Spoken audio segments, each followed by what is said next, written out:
everyone, welcome to your favorite channel PrepMed NEET Hindi. I am Dr. Debojyoti Kaur and today we will be discussing a very important question for NEET 2025. ये question में generally हम लोग ये discussion करेंगे कि आपके जो contraceptive devices का क्वेश्चन है ना वो बहुत ही इंपॉर्टेंट है। चलो हम लोग मिलके एक बहुत ही इंपॉर्टेंट चीज सीखते हैं। पहले क्वेश्चन को सॉल्व कर लेते हैं, उसके बाद मैं आपको सारे कंट्रासेप्टिव मेथड्स का जो मैकेनिज्म है जो आपके ऑप्शंस पे आते हैं एमसीक्यू का वो वन बाय वन डिस्कशन करूंगा। तो सबसे पहले देखते हैं क्वेश्चन में क्या बता रहे हैं। यहाँ पे क्वेश्चन में यहाँ पे जो पूछ रहा है स्टेटमेंट 1, प्रोजेस्टिन इस्ट्राडियोल। प्रोजेस्टिन मतलब प्रोजेस्टेरॉन, इस्ट्राडियोल मतलब इस्ट्रोजन का एक version. Combined contraceptive pills inhibit ovulation by inhibiting the secretions of corticosteroid. ये गलत है। तो मैकेनिज्म क्या है? तो बेटा आपको याद रखना होगा, मान लीजिए ये आपका पिट्यूटरी है और पिट्यूटरी का एंटेरियर जो पिट्यूटरी होता है यहां से आपका एफएसएच एंड एलएच रिलीज होता है। जो एफएसएच रिलीज होता है ये आपके ओवरी में जाके थेका इंटरना को स्टिमुलेट करता है और वहां से एस्ट्रोजन रिलीज होता है। और यहां पे आपको याद रखना होगा क्या, यहां से जो पिट्यूटरी से एंटेरियर पिट्यूटरी से जो एलएच रिलीज होता है वो आपके कॉर्पस ल्यूटियम में जाएगा या फिर फॉर्मेशन भी करेगा और वहां से प्रोजेस्टेरॉन का रिलीज होगा। तो बेटा एक चीज याद रखना, जब आपका एंड प्रोडक्ट आप आर्टिफिशियली ब्लड के अंदर भेजते हो इन फॉर्म ऑफ पिल्स और इन फॉर्म ऑफ इंजेक्शन, तब क्या होता है, तब एक नेगेटिव फीडबैक मैकेनिज्म स्टार्ट हो जाता है बॉडी में, क्योंकि एंड प्रोडक्ट तो बॉडी में ऑलरेडी ही प्रेजेंट है। तो इन दैट केस ये एस्ट्रोजन जाके सीधा आपका जो एंटेरियर पिट्यूटरी है वहां पे जाके नेगेटिव फीडबैक मैकेनिज्म करेगा और एफएसएच का ब्लड कंसंट्रेशन डाउन हो जाएगा। सिमिलरली प्रोजेस्टेरॉन आर्टिफिशियली इनटेक करने से आपका एलएच का लेवल जो होता है वो आपका डाउन हो जाता है। और याद रखना, जब एफएसएच एंड एलएच का लेवल डाउन हो जाता है तो वो पीक तो आपको नहीं मिलने वाला है। इस वजह से डे 14 में आपको ओव्यूलेशन नहीं होगा, तो एनओव्यूलेशन कंडीशन क्रिएट होता है। That is a simple mechanism of whenever you will get is high estrogen and high progesterone condition in blood, the mechanism is straightforward, low FSH, low LH condition and that leads to an ovulation. तो यहाँ पे आपके question में क्या बताया है, inhibiting the secretion of corticosteroid, जो गलत है, inhibiting the secretions of gonadotropin, that is the correct answer which is LH and FSH and ceases the ovulation। ये तो ठीक है, मगर पूरे ये वाला पार्ट एमसीक्यू का गलत है, इस वजह से जो स्टेटमेंट 1 है ये गलत हो गया। अब स्टेटमेंट 2 को देखते हैं। स्टेटमेंट 2 ने क्या बताया, copper T, Lippes loop, multiload 375 all are used as copper releasing IUD for effective contraception. अब यहां पे देखो, कॉपर टी जो है ये कॉपर रिलीजिंग आपके एक आईयूडी या फिर इंट्रा यूटेराइन डिवाइस है। वो क्या होता है, यूटेरस के अंदर जो लुमेन होता है वहां पे एक टी शेपेड स्ट्रक्चर होता है जो कॉपर मेड है, उसको हम लोग कॉपर टी बोलते हैं। ऐसे ही कॉपर मेड और एक डिवाइस भी होता है जिसको वो भी आपके वो आईयूडी ही है, उसको हम लोग मल्टीलोड 375 बोलते हैं, वो भी आपके कॉपर रिलीजिंग है।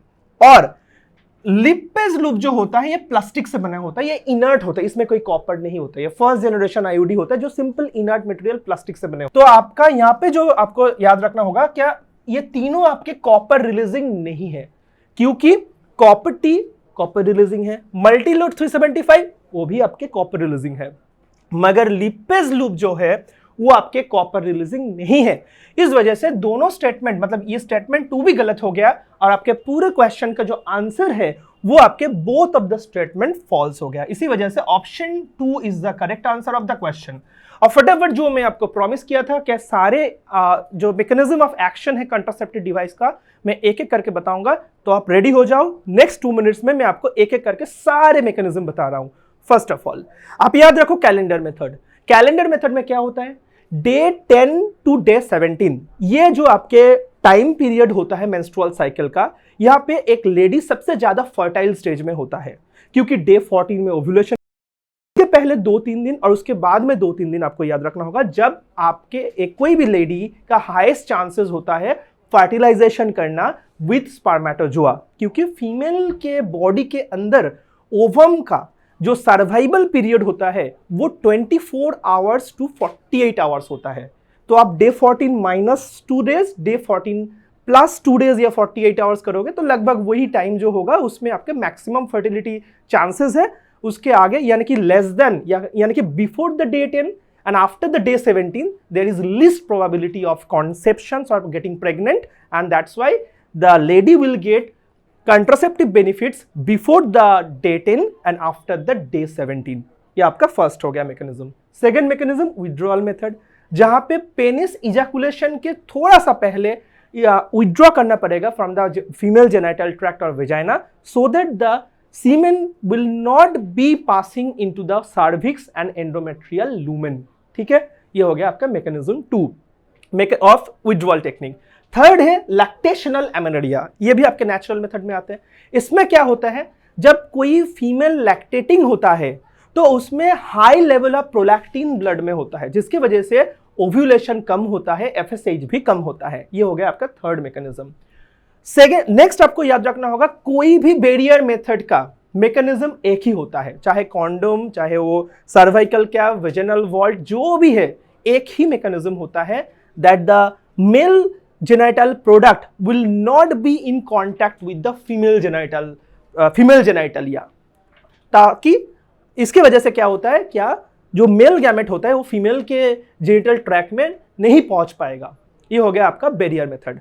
नंबर 3 आईयूडी का मैकेनिज्म। अब आईयूडी में 3 टाइप के होता है, तीनों का मैकेनिज्म डिफरेंट है। आप लिपेस लूप की बात करोगे तो उसका मेन मैकेनिज्म है, it will make the uterine जो एंडोमेट्रियम अनसुइटेबल फॉर इम्प्लांटेशन। ठीक है, कॉपर रिलीजिंग आईयूडी का मैकेनिज्म होगा, तो सबसे जो की जो मेन आपके क्लिंचर होगा एमसीक्यू का, वो है copper will prevent the motility of the sperm, क्योंकि कैल्शियम को मिमिक करता है कॉपर। कैल्शियम जरूरत पड़ता है आपके फ्लैजेला को मूव कराने के लिए। अब कॉपर जब उसको मिमिक करता है तो कॉपर ऐड होता है उस जगह पे जहां पे कैल्शियम जाने का दरकार था। अब थर्ड जनरेशन आईयूडी तो मैंने ऑलरेडी डिस्कशन कर दिया। थर्ड जनरेशन आईयूडी में मेनली प्रेजेंट होता है आपके एलएनजी यानी कि प्रोजेस्टेरॉन। अब ये प्रोजेस्टेरॉन क्या करता है, लोकली ज्यादा म्यूकस रिलीज करते हैं सर्विक्स में, उसकी वजह से स्पर्म स्विम अप नहीं कर सकता है, क्योंकि थिक म्यूकस के अंदर स्पर्म कभी भी स्विम नहीं कर सकता है। इसकी वजह से लोकली होस्टाइल सर्विक्स प्रिपेयर करते हैं, जो कि एनसीईआरटी में लिखा हुआ है, और ये बहुत ही इंपॉर्टेंट इंफॉर्मेशन है। अब ऑलमोस्ट सारे मैकेनिज्म मैंने आपको बता दिया। लास्ट है इंजेक्टेबल एंड इम्प्लांट, उस दोनों में सेम टू सेम चीज है, दोनों में ही लॉट ऑफ प्रोजेस्टेरॉन होता है। अब जब हाई प्रोजेस्टेरॉन आपका खून में या फिर हाई प्रोजेस्टेरॉन आपके स्किन के अंडर सरफेस में जाता है इन फॉर्मेट ऑफ इम्प्लांट, डेफिनेटली वो आपके क्या करेगा, high progesterone will suppress the LH level and you will achieve something called an ovulation. तो पूरा आपका मैकेनिज्म मैंने आपको बता दिया। और जितने भी इंजेक्टेबल भी होते हैं उसमें भी 2 प्रिपरेशन हम लोग यूज करते हैं, आइदर एस्ट्रोजन प्रोजेस्टेरॉन कॉम्बिनेशन या फिर ओनली प्रोजेस्टेरॉन। तो वो भी खून में आपका एस्ट्रोजन प्रोजेस्टेरॉन दोनों को इंक्रीज कर देगा या फिर ओनली प्रोजेस्टेरॉन को। Same for the pills, either estrogen progesterone combined pills या फिर प्रोजेस्टेरॉन ओनली पिल्स, उसमें भी सेम मैकेनिज्म होगा, एन ओव्यूलेशन। तो मैंने आपको सारे मैकेनिज्म बता दिया कैसे काम करते हैं ये सारे चीज, और ये बहुत ही एक इंपॉर्टेंट सेगमेंट है नीट के एमसीक्यूज के लिए। आई होप सारे बच्चे रिवीजन कर लिया मेरे साथ।